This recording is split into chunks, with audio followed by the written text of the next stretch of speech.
Hello, Kahulma! Ngayon, papakita ko sa inyo kung paano gawin yung figure na to. So, as you can see, ito ay naka-gravity defying figure na siya. Ayan, so itong girl na to ay naglalaro ng luksong lubid or jumping rope. Ayan, so. Alright, and then yung materials na kailangan natin. Ayan, so kailangan natin ng floral wire. Ayan, gauge 18 or 16, okay lang kahit anong available. And then, kailangan din natin ng floral tape. And kailangan natin ng pliers. And then, of course, kailangan din natin ng wire cutter. Ayan. And then, sa tools naman, kailangan natin ng rolling pin, ng hook, ng fine brushes, ng craft knife, kailangan din natin ng shading brush, sugar shaper, Dresden and knife, scissors, and paint palette. Kailangan din natin ng color gel, brown and black, vodka, white dust, and then shading dust, color dust. And syempre, kailangan natin ng modeling paste, gum paste or fondant, okay lang kahit ano yung gamitin nyo. Simulan natin doon sa armature, yung pinaka-structure niya sa loob para makaya niya yung weight ng ating figure. Ayan, so dito yung legs, dyan yung kanyang torso. Ito yung floral wire gauge 16. I-fix natin siya together with floral tape. Ayan. And then, ayan, fix lang natin hanggang dulo. Make sure na na-tape siya ng maayos para hindi siya gumalaw. Okay, and then bend natin ng ganyan. And fix ulit natin ng floral tape para mas secure talaga yung kanyang structure sa loob. Ayan, so ganyan siya. The next, bend natin. Ayan, na parang naka-U or depende kung ano yung shape ng rope mo. Ayan. Okay, so ganyan siya. Ayan, maglagay lang ako ng konting wave para kunwari realistic siya. Ayan. Then, bend natin kung saan natin ilalagay yung pinaka handle ng rope. Ayan. And then, bend ulit para naman doon sa ating hands. Okay, so dyan siya magpo-fall. Ayan.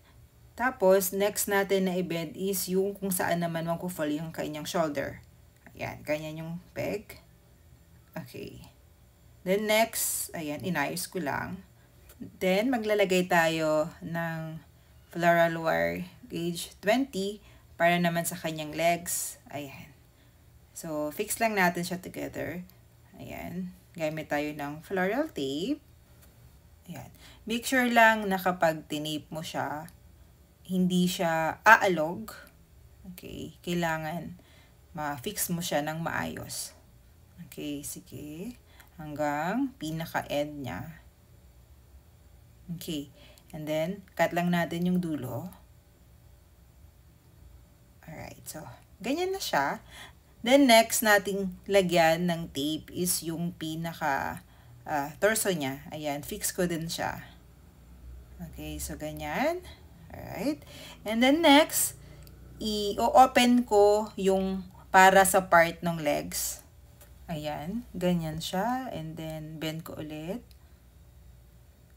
Ayan, right. Alright. And then, next din. Ayan, so yan yung pinaka kailangan natin sa loob. Yung kanyang armature sa loob. Ayan siya. Okay, cut lang natin. And that's it. Una nating i-attach yung ating torso. So, kailangan natin ng 5 grams. Okay, cut natin para mas mabilis natin siyang ma-i-attach dun sa ating structure. And then, ayan. Fix natin. Ayan, then shape and form natin siya na magmukha siyang torso. Yung neck, ayan. Ayan yung shoulder. Ayan. Ganyan siya. Alright, and then, ikat natin yung kanyang neck ng mas maayos. Alright. Mas mahirap yung ganitong way compare doon sa normal na ginagawa natin kasi syempre, kita mo naman, doon mo siya mismong isi-shape doon sa pinaka-structure niya or doon sa armature niya. So, kailangan mo mag-cut, kailangan mo siyang i-connect, kailangan mo siyang i-blend ng mas maganda para hindi kita yung mga dugtong niya. Ayan, so, kailangan mo dito ng mas mahaba talagang patience. So, ayan, then lagay natin yung ating legs. So, yung first part, ayan, i-attach lang natin siya. Then, fix para maalis yung mga dugtong. Ayan, i-shape natin ng maayos yung legs. Ayan, then next, ilagay natin yung isang part pa. Ayan, dahan-dahan mo lang siya. Ayan, i-connect. Then, fix para mas maganda yung shape ng ating legs. Ayan, then, ganyan na siya. Kita nyo, mas malinis. Ayan, sinagaan ko yan, guys, para mas kuminis siya. Ayan. So, okay lang yung likod kasi hindi rin naman na siya makikita kapag nilagyan na ng damit. Nag-cut ako ng, para sa kanya underwear. Akala ko kasi makikita siya later kapag yung kanyang skirt medyo nag-wave. Pero ayun nga, hindi siya nakita. But then, ayan, pakita ko na lang din kung paano siya gawin. Ayan, so fix lang natin siya. So, ganyan lang ako maglagay. And then, cut ulit ako para sa kanyang shirt. Okay, and then cut. And then, fix lang natin siya ng mas malinis. Okay, and then, yung likod naman, lalagay natin. Okay, so, ayan. Ayan, so, ganyan lang ako maglagay. So, kita nyo, hindi na masyadong kita yung mga dugtong sa likod. Basta yung part na merong damit, okay lang naman kahit hindi nyo masyadong linisin. Okay na yan. Okay. So, ganyan lang. Okay, then, gawin natin yung kanyang skirt. So, ganyan lang siya para medyo may konting texture. And then, fix natin siya. So, ayan. Kita nyo naman. And then, yun. Then, lagay tayo ng konting belt ng kanyang skirt para add detail dun sa kanyang damit. Alright, then next, i-attach natin yung kanyang arms. So, mas mahirap ito. Okay, kasi mas manipis na yung kanyang arm. So, ilalagay natin siya doon sa pinaka-wire. So, extra careful na hindi lumabas yung wire doon sa kanyang arms. Siyempre, so, ayun, fix lang natin. That's it. Ayan. Then, maglagay tayo ng sleeve. So, cut lang ako ng ganyang shape. And then, attach natin. Then, fix natin na maayos at maganda. Okay, then next naman sa kabila. Ayan. So, pwede naman kayong maglagay ng kahit anong detail doon sa kanyang damit. Okay lang, kahit anong gusto nyo. So, ayan, then fix. Then next, lalagyan ko siya ng detail. Kanyang parang jumper ba to? Okay. Alam nyo ba, yung damit na to, ang inspiration ko nito ay yung damit ko nung ako ay, I think mga 5 years old ako. So, ito yung damit ko. Actually, marami na rin akong ginawa na figure na yung damit ay damit ko talaga nung bata pa ako. Buti na lang may mga naitago ako na konting pictures kahit kasi yung sa amin, dun sa province namin, laging binabaha. So, wala na talaga kami masyadong madaming pictures. So, mangilan-ngilan lang to. Kaya, ginagamit ko na rin para sa mga sugar craft ko. Ayan. And then, ayun, naalala ko marami palang nagtatanong. Lagi sa tinatanong sa akin, every time na nagde-demo ako, lagi nilang tinatanong kung saan ko ba nakukuha yung mga inspiration ko. Actually, di ba naghang ako? Kasi, bago kasi ako mag-start gumawa ng figure kasi minsan, di ba, kunyari, ano kayang next ko na team na gagawin ko or next project ko. So, pinagpipray ko siya. I mean, sabi ko, Lord, bigyan mo ako ng wisdom. Alam mo yung maganda, ganyan. Then after nun, bigla ako na lang naiisip o magkakaroon na lang ako ng idea. Okay, ito yung gagawin ko na next project ko. So, ganun. Kahit ako nagtataka ako kasi bakit ko ba naiisip yung ganun na team. Ayan, so, ewan ko lang. So, ayun. And so, balik tayo dito sa ating ginagawa. So, napansin nyo ba yun? Yung nilagay ko sa loob ng mouth ay brown. Okay, so kung maglalagay kayo ng open na mouth at maglalagay kayo ng doon sa loob, make sure na gamitin mo ay brown at hindi black para magmukha lang siyang soft. Ayan, kagaya din ng ganito. Ang nilagay ko dito ay black yung eyeliner, pero pinalitan ko siya ng brown kasi napansin ko medyo matapang yung dating niya ng ginamit ko na black.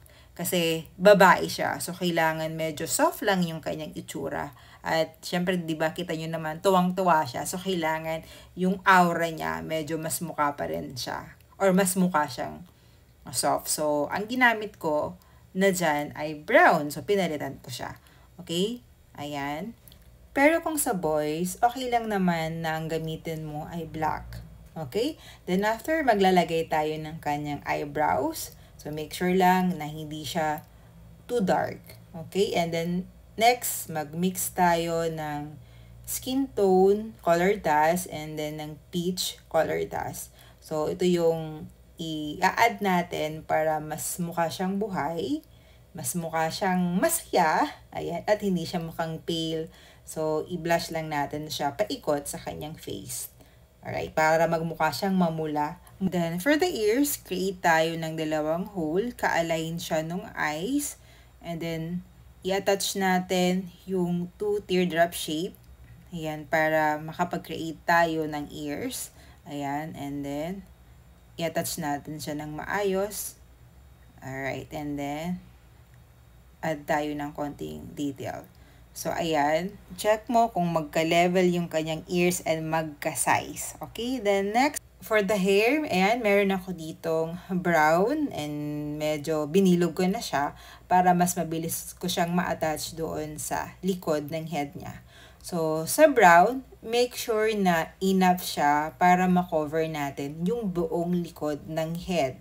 Okay, so, i-attach natin siya, ganyan, and dahan-dahan mong i-cover doon sa likod ng head na hindi madi-deform yung kanyang head. Okay? So, ganyan lang. I-fix natin siya hanggang gilid. And then, add ako ng hati dito sa likod. Kasi yung style ng hair niya ay naka-pigtail siya. So, hatiin ko siya sa gitna. Tapos, kita nyo yung itsura niya. No? Tuwang-tuwa talaga siya. Ayan. Isa sa kailangan nyong gawin or kailangan yung mood mo kapag gumagawa ka ng figure ito.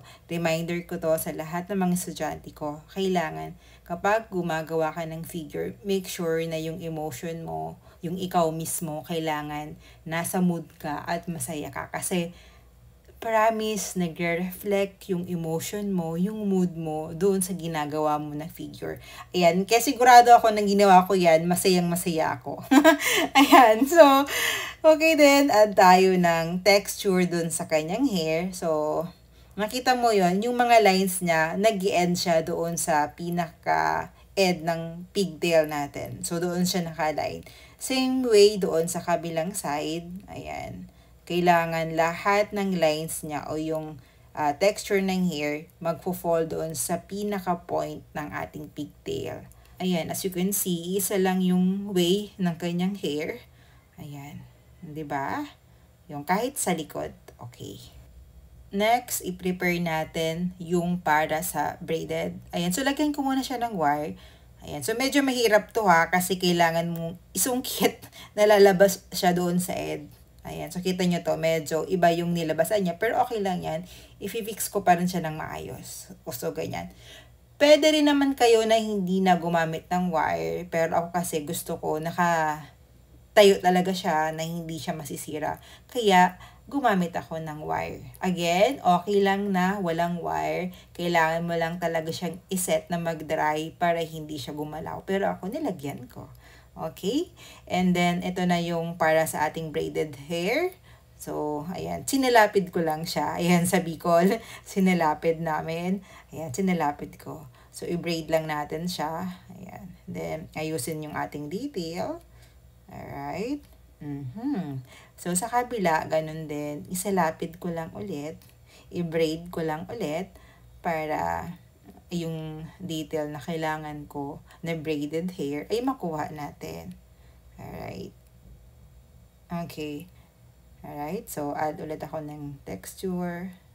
Okay? And then, cut ko lang siya yung end. And then, saka ko siya i-attach doon sa wire. Alright? Wait. Ayan, mag-cut muna tayo. Ayan, pinapakita ko talaga yung aking wire cutter. Available siya sa Bake et al. Ang ganda nun, guys. Alam nyo ba, kahit na ilang pieces nung wire, kaya niyang i-cut na walang kahirap-hirap. Okay? So, ayan, i-attach lang natin yung ating braided hair doon sa dulo ng ating hair. Ayan. So, ayan, fix lang natin.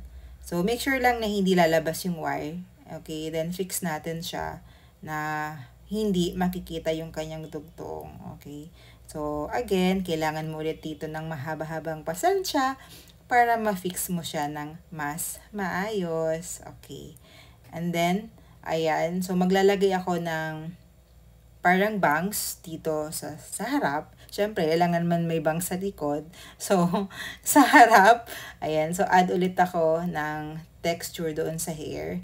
Ayan. So, kapag yung hair niya ay medyo naka-fly away, ayan. So, kailangan meron din texture yung ilalim para mas maganda. Okay. So, ayan.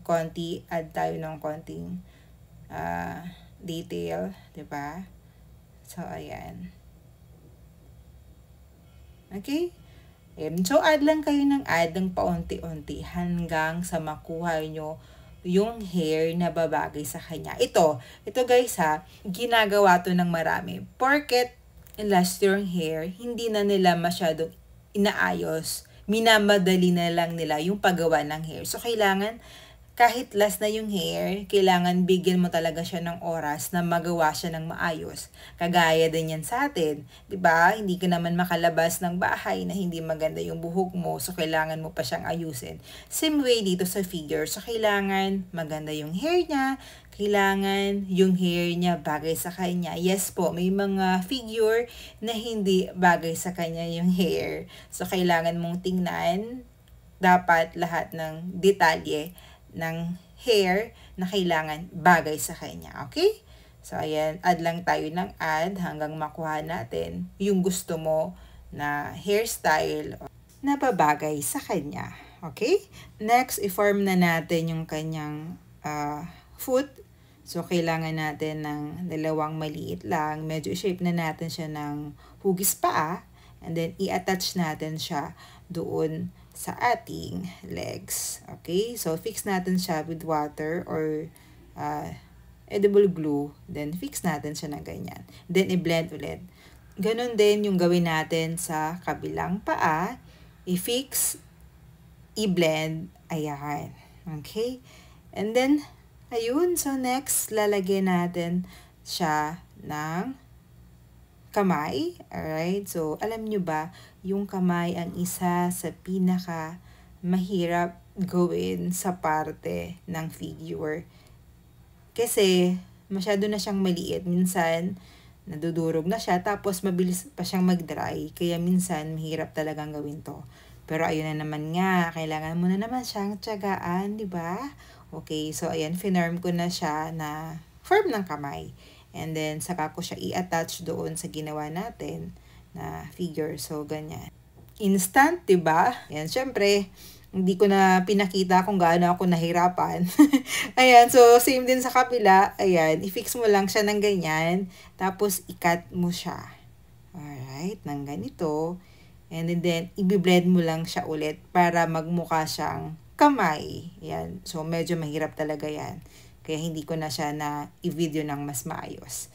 Okay? Kasi baka kayo din mahirapan sa pagsunod kung ano bang ginagawa ko. Basta inattach ko lang siya, finorm. Ayan. Buti naman nagmukha naman siyang kamay. Kasi kapag yung kamay meron na siyang movement, medyo mahirap na talaga siya.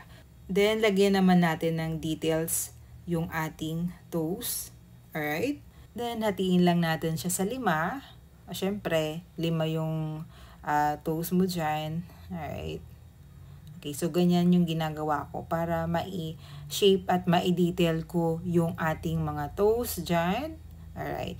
And then, meron ako dito, nakarambo ito, guys. Ayan, so kita nyo naman, sinagaan ko siya para magmukha siyang Rambo. Ayan, classic na classic yung kanyang tsinelas. Ito yung favorite na tsinelas na laging binibili sa akin ng nanay ko. Alam nyo ba, ito kwento pa lang. Yung nanay ko kasi, laging ganito yung binibili ng tsinelas. Ang tagal-tagal siya maupod. So, ang ginagawa ko, di ba, pinupunit ko siya. Anong tawag doon? Sinisira ko talaga siya para bilhan ako ng bago, pero ayun, bibili sa akin, Rambo na naman, 'di ba? So, hindi ko na inulit kasi alam ko, ang ibibili sa akin, Rambo na naman. Okay, so, ayan, ilagay ko lang yung detail ng ating tsinelas para magmukha siyang tsinelas. Ayan, fix lang natin ng maayos. Okay? Alright, so, fix lang natin hanggang gilid. Okay, tapos yung sa gilid, gitna. Alright? Ayan, so kita nyo guys, nakarambo talaga siya. Favorite. Ayan, favorite talaga siya. Okay, so ayun. Ganda ng kanyang tsinelas. Nakarambo talaga siya. Okay, so ikot lang natin. Kita nyo. Alright, so ayan, balikan natin yung kanyang face. Alright, lagyan lang natin ng tali yung kanyang hair. So, ayan, dinahan-dahan talaga. Kadahan-dahan ba to? Slow motion siya, okay? Okay, sige. Ayan, so bilisan natin. Ayan. So, ilagay natin yung tali ng hair. So, white yung ginamit ko. So, maliit lang. And then, fix. Alright, and then, next naman ay attach ko yung kabila. Alright. And then, cut. Alright. Ayan na siya. So, ganyan siya, guys. So, next, lalagyan ko ng kulay yung ating rope para mas buhay siya. Alright, so ganyan. So, nakita nyo yung pag-paint ko ha, yung sa gilid, kasi kapag tinusok mo naman yan sa cake, 'di ba medyo babaon siya ng konti. So, yung ibabaw lang yung nilagyan ko ng paint. So, yung ilalim, yung ipang tusok kahit hindi mo na siya lagyan. Okay, so ayan guys. So, tapos na siya, i-attach na lang natin yung ating head. So, pakita ko muna siya sa inyo, paikot. Alright. Ayan, then next, i-attach na natin yung ating head doon sa ating body. So, ayan, nilagay ko na rin siya ng konting shade para mas mukha siyang buhay. So, that's it. Yan yung ating natapos na figures. I hope na meron kayong natutunan at na-enjoy nyo yung video na to. Please guys, pa-heart and share ng video na ito para maraming makakita at matuto ng tutorial na to. Again, maraming salamat. Ayan, so yan yung close-up na ating ginawa. So, ayan. And then, iikot natin siya para mas makita nyo siya ng paikot. Alright. Okay, so ito, ayan siya guys. Alright. Okay. Nakita nyo ba yung konting kita dito sa neck? Ayan, finix ko pa yan. Nung pag-video ko kasi hindi ko pa siya finix. So, pwede ka na lang mag-add ng konting gum paste or fondant para magmukha siyang walang lutang doon. Okay, so again, thank you so much guys and bye-bye. Ingat and God bless.